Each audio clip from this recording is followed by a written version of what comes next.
Good morning, सभी को सुप्रभात, सभी को नमस्कार। ग्रामर भाई देवेंद्र चौहान में आप सभी का हार्दिक अभिनंदन, हार्दिक स्वागत। आज के इस वीडियो में हम एक्टिव से पैसिव बनाने के कुछ आधारभूत पहलू सीखेंगे। एक्टिव से पैसिव बनाने के लिए इन पहलुओं का सीखना अति आवश्यक है। इनके बगैर हम एक्टिव से पैसिव या पैसिव से एक्टिव नहीं बना पाएंगे। संकेत लिखा हुआ है नया कर्ता। नया कर्ता क्या होता है? एक्टिव वॉइस का जो ऑब्जेक्ट होता है, पैसिव वॉइस में उसे नए कर्ता की भांति हम प्रयोग करते हैं। नया ऑब्जेक्ट क्या होता है?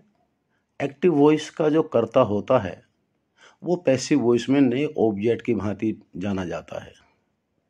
सहक्रिया, ध्यान रखें, हमेशा नए कर्ता व टेंस के अनुसार लगती है। ये बहुत महत्वपूर्ण है। सहक्रिया हमेशा नए कर्ता अर्थात जो एक्टिव वॉइस का ऑब्जेक्ट था अब वो नया कर्ता बना है उसके अनुसार तथा टेंस के अनुसार लगेगी। सभी टेंसेज में, सभी प्रकार के सेंटेंसेज में, सभी प्रकार के वाक्यों में सभी कर्ताओं के साथ वर्ब की थर्ड फॉर्म लगेगी। ये ध्यान रखना जरूरी है। और जो भी नया ऑब्जेक्ट है अर्थात जो एक्टिव वॉइस का सब्जेक्ट था उसके पहले हम बाई लगाते हैं। एक चीज और जानना बहुत जरूरी है, प्रोनाउन के सब्जेक्ट और ऑब्जेक्ट रूप। आप देख रहे हैं दो पंक्ति हैं, एक सब्जेक्ट वाली है, उसके नीचे ऑब्जेक्ट वाली है। जैसा लिखा है आई का ऑब्जेक्ट मी होता है, अर्थात यदि आई को एक्टिव वॉइस में सब्जेक्ट की भांति प्रयोग किया गया हो तो पैसिव वॉइस बनाने पे उस आई का मी ऑब्जेक्ट की भांति बाई के बाद पहुंच जाएगा। वी का अस हो जाएगा, यू का यू रहता है, ही का हिम हो जाता है, शी का हर, दे का देम और बॉय का बॉय ही रहता है, गर्ल का गर्ल रहता है।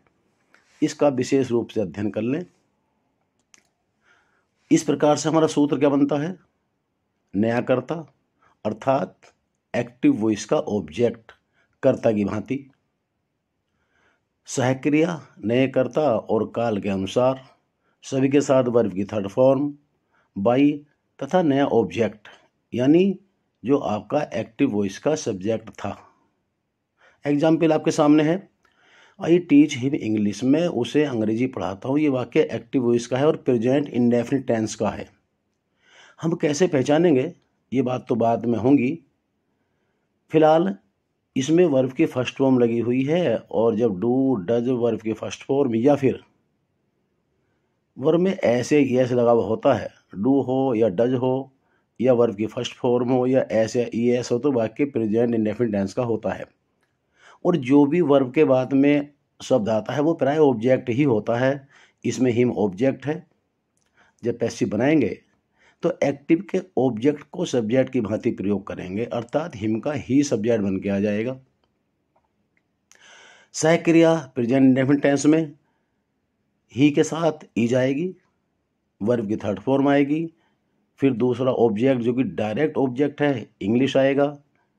अब बाई लगाएंगे और जो एक्टिव वॉइस का सब्जेक्ट आई है उसका ऑब्जेक्टिव केस मी बाई के बाद में लगाएंगे।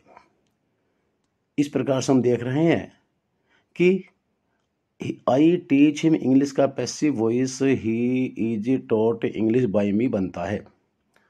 जो आपको टेबल दी गई है इसको भली भांति आप समझ लीजिए, रट लीजिए, जान लीजिए। और इसके बाद वाली वीडियो में हम आपको टेंसेस के अनुसार नियम सिखाएंगे, एक्सरसाइज कराएंगे और आपको एक्सरसाइज देंगे भी। यदि वास्तव में ये वीडियो आपके लिए उपयोगी लगेंगी तो आपसे आग्रह है कृपया इनको शेयर अवश्य करें, सब्सक्राइब करें, लाइक करें, कमेंट करें। और किसी प्रकार की कोई भी समस्या आपके ग्रामर संबंधी है तो आप मेरे मोबाइल नंबर 9927258969, जी हाँ 9927258969 पर किसी भी समय आप मुझे कॉल करके अपनी समस्या का समाधान करा सकते हैं। मैं हर वक्त आपकी समस्या का समाधान करने के लिए पूरा प्रयास करूंगा। ध्यान रखें, ये वीडियो आपको हर हाल में याद रखना है, ये संकेत याद करने हैं। सहक्रिया इत्यादि याद करनी है। और इसके साथ साथ इससे पहले कि आप एक्टिव पैसिव जानें, अपने टेंसेज की अंग्रेजी में क्या पहचान होती है, क्या रूल्स वाक्यों के बनाने के होते हैं, उन्हें भली भांति याद कर लीजिएगा। क्योंकि यदि आपकी याद अपने टेंसेज ही नहीं होंगे, आप अपने वाक्यों को ही नहीं पहचान पाएंगे ये किस टेंस का है, तो आप एक्टिव पैसिव नहीं बना पाएंगे। आपके लिए बहुत बहुत शुभकामनाएं। आपका धन्यवाद। Best of luck. अगली वीडियो में